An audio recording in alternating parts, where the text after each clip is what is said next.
Chegou o momento da gente conversar sobre as minhas leituras de fevereiro.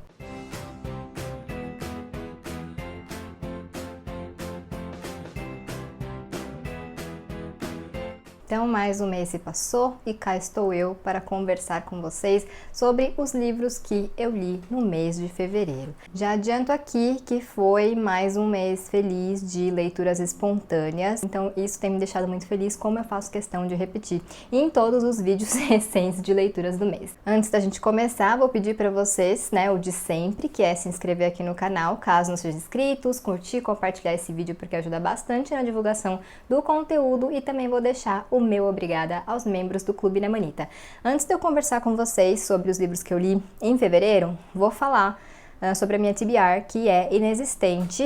Esse mês eu não tenho nenhum livro programado para ler, nesse mês de março. Mas queria falar com vocês sobre a leitura coletiva de março do Clube da Manita, que é Pachinko, da Min Jin Lee. Eu li ele em junho do ano passado, eu acho, e desde então venho falando bastante sobre esse livro, então ele tá bem fresco, assim, na minha memória, então apesar de ser um livro maravilhoso, que um dia eu quero reler, sim, ainda não chegou o momento, então vou só acompanhar a leitura lá do pessoal do clube. E essa leitura começou ontem, no dia 1º de março, então se você tem esse livro aí e quer ler esse livro maravilhoso, não posso deixar de ressaltar, e quiser fazer parte do clube, vem, que ainda dá tempo. O debate vai ser só no primeiro fim de semana de abril, porque ele é um livrinho maior, apesar dele ser muito fluido, eu realmente devorei essa história. Nem todo mundo tem tempo, tem pique, pra ficar lendo, assim, horas a fio, então preferi deixar um prazo um pouco maior, só pra dizer pra vocês que quem quiser ainda dá tempo. Então esse é o único livro assim, que eu não vou ler, então não tá na minha TBR, mas é a única leitura, entre aspas, obrigatória que eu tenho para esse mês de março. Então vamos lá começar com a minha lista. Bom, comecei o mês lendo Espere Até Me Ver de Coroa, da Leah Johnson, que é um young adult bem gostosinho de ler, bem levinho, que era exatamente o que eu estava precisando no início do mês. E foi uma delícia de leitura. Ele foi o primeiro livro do gênero, a fazer parte do clube da Reese Witherspoon, Todo mundo sabe que ela é uma leitora voraz e o clube dela tem vários livros que acabam ficando hypados depois, com ou sem razão, mas enfim. E esse livro aqui, então, foi o primeiro young adult a fazer parte dessa lista. Como eu falei, gostei desse livro. Eu acho que ele traz muito a questão da representatividade, tanto a representatividade negra pela protagonista, quanto a representatividade LGBTQIA+. Mas mais do que isso, eu acho que, apesar de eu sempre gostar, dessa questão da representatividade e tal, eu acho que esse livro é muito sobre quebrar padrões, sobre quebrar esses estereótipos. E é justamente passar essa mensagem de não importa quem você seja, você tem o seu valor. Sempre vale a pena, se descobrir e se amar e ser quem você é, ser livre para ser quem você é. Então eu acho que essa é a grande mensagem desse livro e por isso eu gostei bastante dessa leitura e recomendo, Então quem estiver procurando aí o young adult que tem questão de representatividade, que tem algumas questões um pouco mais densas, mas que também é uma leitura leve, assim, para aqueles dias em que a gente está precisando dar uma distraída, esse livro aqui é uma ótima pedida. Depois eu li um livro que eu queria muito ler, e que infelizmente ficou abaixo das minhas expectativas, que é Os Criadores de Coincidências, do Yoav Blum. Esse livro aqui, eu sempre vi muitos elogios, eu ganhei ele da Cíntia, e que é o livro favorito dela, inclusive fico triste de não chegar aqui e falar que eu também amei, mas enfim, preciso ser sincera. E enfim, sempre ouvi bastante elogio a esse livro e sempre tive muita curiosidade pelo título, Quem são os criadores de coincidências? Então, esse livro é exatamente sobre pessoas que criam coincidências, Eles tratam as coincidências como algo que é criado, como algo que é construído. Essa é a base do livro. E por mais que eu tenha achado interessante, porque me fez pensar sobre as coincidências em si, essa questão dos criadores, de coincidências e de mostrar esse processo deles criando essas coincidências acabou tirando um pouco da magia da história pra mim também, porque eu sou uma pessoa que acredita no acaso, nas coincidências da vida, na sincronicidade. Então, pra mim, assim, ler uma história e pensar que tudo isso poderia ser criado por alguém acabou sendo um pouco anticlímax, sabe, nesse sentido. Então eu acho que foi por isso que eu realmente não gostei mais dessa história, que eu não me conectei, com os personagens e com toda a situação que estava acontecendo ali. É um livro interessante, tem um lado bem reflexivo, mas como eu falei, realmente acabou não funcionando pra mim. Acho que tirar a magia da coincidência realmente foi um baque pra mim nesse sentido, nessa leitura. E a reviravolta ali que tem no final eu achei interessante, mas eu meio que saquei antes, não porque eu sou um gênio nem nada, mas é porque eu acho que o autor foi dando algumas pistas, né, ao longo da leitura, mas se eu tivesse sido surpreendida, acho que eu teria gostado mais. De qualquer maneira, como eu falei, já ouvi muitos elogios a essa história, então pode ser que você goste, eu espero que você goste, porque é um livro bem interessante. Depois eu li O Sanatório, eu não tenho o livro, né, li em e-book, e esse era um livro que eu estava muito curiosa para ler. Ele é um lançamento mais recente da Intrínseca, né, um thriller, e esse título me chamou muito a atenção, porque eu gosto muito de histórias que têm um lugar como personagem, um lugar mal assombrado ou algo do tipo, né, de preferência, essa pegada meio gótica, assim, né, eu gosto bastante. Então foi isso que me chamou a atenção nesse thriller. Apesar de eu ter gostado do livro, de eu achar que é um ótimo thriller, né, que eu recomendo, inclusive, e tal, ficou abaixo, sim, das minhas expectativas, mas mais porque elas eram bem altas, né. Então nesse livro a gente acompanha a Eileen Warner, que é uma detetive, mas ela tá ali num momento meio de pausa na carreira por questões que aconteceram com ela, né, traumáticas e tal, e ela vai para esse resort de luxo nos Alpes Suíços, contra a vontade, mas ela vai para comemorar o noivado do irmão. E esse resort de luxo, né, que hoje é um resort de luxo, já foi um sanatório e esteve abandonado nos últimos anos, então ele tem toda uma mística e é um lugar, né, que tem essa mística envolvida. E, de novo, por isso que foi que o livro chamou a minha atenção. No começo eu acho que essa questão toda do sanatório foi muito bem explorada pela autora. Eu gostei muito da atmosfera que ela criou ali no começo, mas aos poucos eu achei que o sanatório e o hotel em si foi perdendo o protagonismo, né? Não sei se era a ideia dela e tal, mas como eu falei, eu fui ler realmente pensando que esse sanatório seria um protagonista, né? Um personagem desse thriller, e ao longo da história eu achei que isso foi morrendo, e de novo, não sei se era a intenção dela ou não, mas era uma expectativa minha, era um desejo meu enquanto leitora. E eu achei também que é um livro um pouco longo, eu acho que ele tem umas 470 páginas, né? Para um thriller é um tamanho grande, né? Um livro grande. E eu acho que a autora preencheu bem essas páginas. Eu li ele bem rápido, assim, foi uma leitura fluida, porque a gente não quer largar, a gente quer saber o que acontece. E tem vários pequenos mistérios e pequenas pistas, né? A manipulação é constante, o suspense também, então acho que a autora mandou super bem.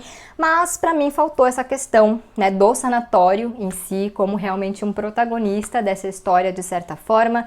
A personagem principal, né, a Eileen, ela não me convenceu exatamente, ela tem um arco interessante durante a história, mas eu achei que alguns pontos da construção dela acabou, não sei, ficando um pouco no ar, assim, de um jeito que eu não gostei tanto, mas não chega a ser um problema, só que é algo que em 400 páginas, né, mais de 400 páginas, poderia ter sido melhor explorado, na minha opinião.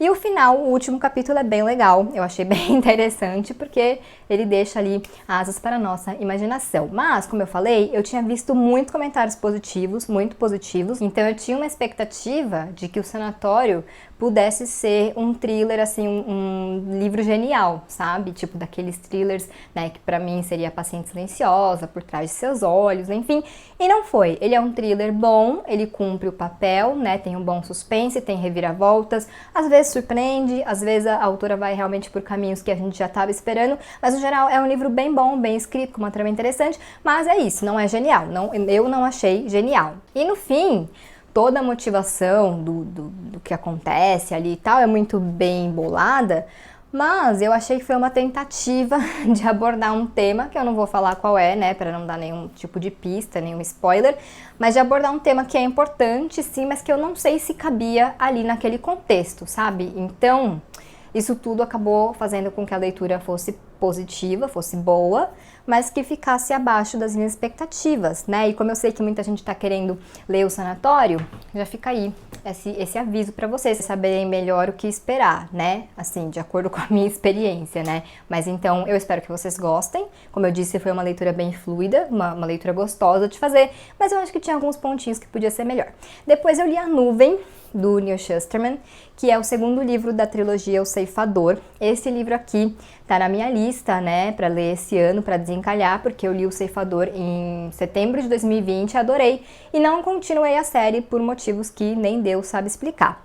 Então, uma das minhas metas esse ano, metas informais, né, é ler A Nuvem e o último, que é O Timbre. E aí li A Nuvem, estou muito feliz. E esse livro aqui, é o seguinte, eu tinha bastante expectativa também, porque muita gente fala que é o melhor da trilogia, que é tiro, porrada e bomba, e etc. E ele é realmente tiro, porrada e bomba. É um livro bem frenético, né? Como é o segundo da série, não tem uma necessidade de explicar muitas coisas, né? Porque isso já foi explicado e construído no primeiro livro. Então ele realmente já começa ali no meio da história, e é isso. Eu gostei do livro, mas eu acho que talvez as expectativas dessa vez tenham me atrapalhado um pouco, porque eu realmente achei que eu ia, assim, amar e tal, e não amei. Eu gostei bastante, acho que é uma ótima continuação pro Ceifador, deixa muitos caminhos abertos aí pro Timbre, né? O final de A Nuvem é realmente desmaiante, isso eu concordo, mas em alguns momentos da leitura eu perdia um pouco do ritmo, porque, né, não sei se era o meu momento, se foram essas expectativas,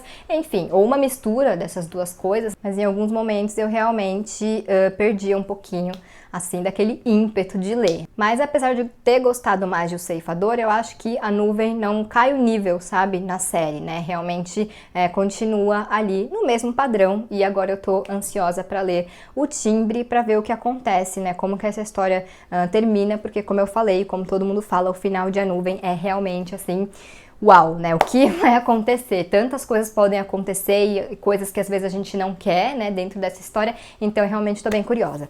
Depois eu li Matéria Escura, do Blake Crouch. Esse foi uma releitura, foi a leitura coletiva de fevereiro do Clube na Manita, e eu li esse livro em 2017, eu gostei bastante na época, e dessa vez eu gostei também, mas eu acho que eu gostei um pouquinho menos do que da primeira vez que eu li. Alguns pontos me incomodaram um pouquinho, eu não vou entrar em detalhes porque seriam spoilers, né, ou enfim, informações privilegiadas sobre essa história, e essa é uma história que qualquer informação pode ser uma pista, então realmente não vou entrar nos detalhes da trama e tal, mas como eu falei, eu continuo gostando bastante desse livro. Como eu sempre falo, o Blake Crouch é muito bom em trazer essa ficção científica com outros gêneros, né, de uma maneira que eu acho bem democrática. Então, como a gente até comentou lá no grupo da leitura, esse é um livro que você pode ler pesquisando tudo que ele fala, e você pode ler ignorando também, porque você não vai ficar perdido. Então esse eu acho bem legal, né? Bem acessível.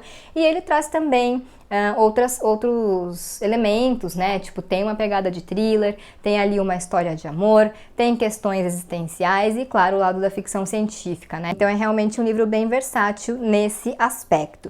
Eu vi que quando eu li em 2017 eu dei 4 estrelas. Hoje em dia eu não dou mais nota, né, para as minhas leituras, mas eu acho que eu não dei 5 por causa do final. Não o fim, mas enfim, ali a cena do desfecho, né, de como as coisas se resolvem, porque eu acho que ela acaba sendo um pouco simplória para tudo que acontece antes, né? Quem leu esse livro vai saber que é uma história bem caótica. E aí eu acho que o desfecho, aliás, a resolução de todos os problemas que, né, o Jason, que é o protagonista, vem carregando ao longo dessa história, acabam sendo resolvidos muito facilmente, de uma certa forma. Até faz um sentido, mas eu acho que podia ter sido melhor explorado. Então acho que é por isso que eu não dei 5 estrelas na época, e é por isso também, e por alguns outros motivos, né, que eu falei que eu não vou mencionar, esse livro acabou sendo uma boa releitura, mas, né, ficou um degrauzinho abaixo do que estava na primeira vez que eu li. Mas eu continuo indicando bastante o Blake Crouch, e para quem já leu Matéria Escura, também indico bastante Recursão, né, que eu acho melhor, inclusive acho que em Recursão ele amadureceu vários aspectos que não estavam ainda tão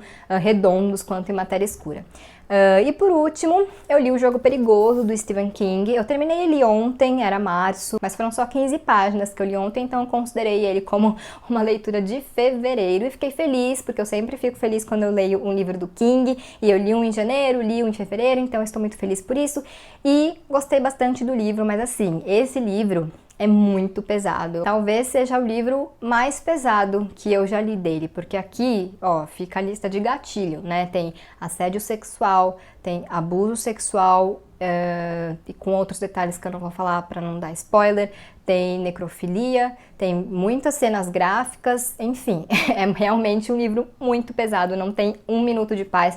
Em alguns momentos, eu, que me considero uma pessoa de estômago forte, precisei dar uma paradinha para respirar realmente, porque a coisa vai entrando na sua cabeça, né? Bom, eu já tinha visto o filme, né, que tem uma adaptação da Netflix, dirigida pelo Mike Flanagan, e eu gosto muito do Mike, então quando saiu em 2017, eu assisti, mesmo sem ter lido. E eu gostei do filme, mas eu achei o fim muito estranho, né? Quem assistiu ou quem leu talvez vai entender do que eu estou falando. E desde então fiquei muito curiosa para ler o livro, primeiro por ser do King e segundo porque eu queria entender esse final, né?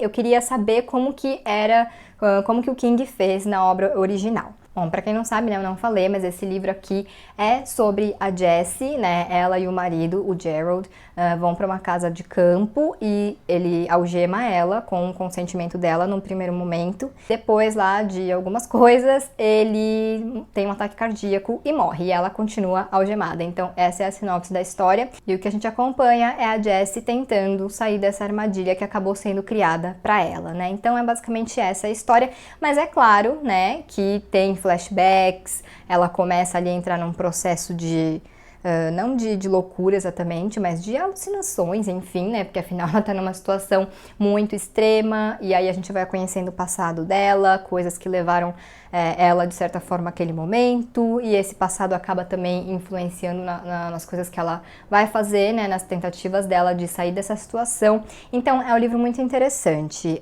Eu acho que nem todo mundo vai gostar, lógico, mas eu acho que qualquer pessoa que lê esse livro tem que valorizar a forma como o King conduziu essa trama, que eu realmente achei genial. Ainda não sei exatamente o quanto eu gostei do livro, porque como eu falei, ele é muito pesado, e às vezes eu não sei se precisava de tanta coisa, né, juntas, num mesmo livro, mas é o que eu falei, eu acho que tem que valorizar a forma como ele conduziu a trama e todas as coisas que ele vai colocando ali no meio. E é um livro que fala muito sobre machismo, né, no fim das contas. Eu acho que esse é realmente o cerne desse livro, né, falar sobre machismo. É um livro de 1992, quando essa questão de machismo e feminismo era muito menos falada do que hoje, né, o machismo era tido como algo muito mais normal, mas talvez eu realmente tenha ficado um pouco incomodada com toda essa mistura de gatilhos e de coisas densas, né, que o King colocou nessa história. Mas no geral acho que eu achei um livro bem bom, né, acho que essa questão que eu falei do filme que não funcionou tão bem pra mim na adaptação funcionou muito bem no livro, é uma coisa muito do King, que faz muito sentido e que é bem interessante, não deixa de ser uma reviravolta. Então eu acho que no fim eu gostei bastante do livro, eu só estou realmente, quase literalmente, tendo que digerir tudo o que acontece, porque, novamente, outra vez, como eu já falei 80 vezes aqui, é um livro muito pesado. Mas pra quem tem curiosidade e tal, acho interessante fazer essa leitura. Nem sempre ela foi fluida, no começo eu demorei um pouquinho pra engatar, porque é basicamente isso, né, a Jessie ali na cama, pensando em como ela vai sair da situação e tendo alguns flashbacks. Mas aos poucos esses flashbacks também vão dando uma engrenada e a gente vai, tudo vai fazendo sentido, né? A gente vai conseguindo montar esse quebra-cabeça aí que o King propõe em Jogo Perigoso. Então, no fim, eu fiquei bem feliz de ter feito essa leitura e reitero aqui que tem a adaptação desse livro na Netflix. Eu assisti de novo, já depois de ler, achei realmente uma boa adaptação e até esse aspecto aí que eu falei desceu melhor dessa vez, depois de ter lido o livro. Bom, então essas foram as minhas leituras do mês de fevereiro.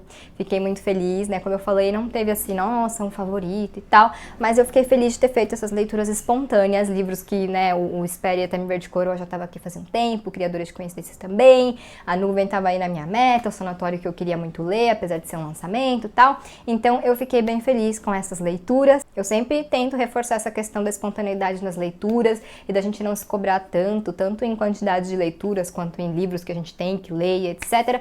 Mas nesse ano eu tô pegando mais nessa questão porque realmente é algo que é importante pra mim nesse momento e que eu acho que pode ajudar muito a gente a ressignificar a nossa relação com a leitura. Então vou continuar sendo repetitiva e batendo nessa tecla, sim, por um bom tempo. Então é isso, quero saber se vocês já leram esses livros ou se vocês têm vontade de ler, e também quero saber o que vocês leram por aí no mês de fevereiro e qual foi o favorito de vocês. Eu vou ficando por aqui, espero que vocês tenham gostado desse vídeo. Se você não for inscrito aqui no canal, se inscreve por favor, curte e compartilha esse vídeo e a gente se vê em breve em um novo.